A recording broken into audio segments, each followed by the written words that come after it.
முகமாக என்னுடைய வரவேற்புரை.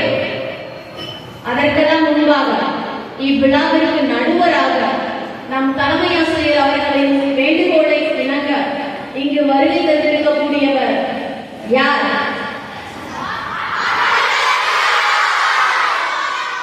யார்? தமிழகத்தின்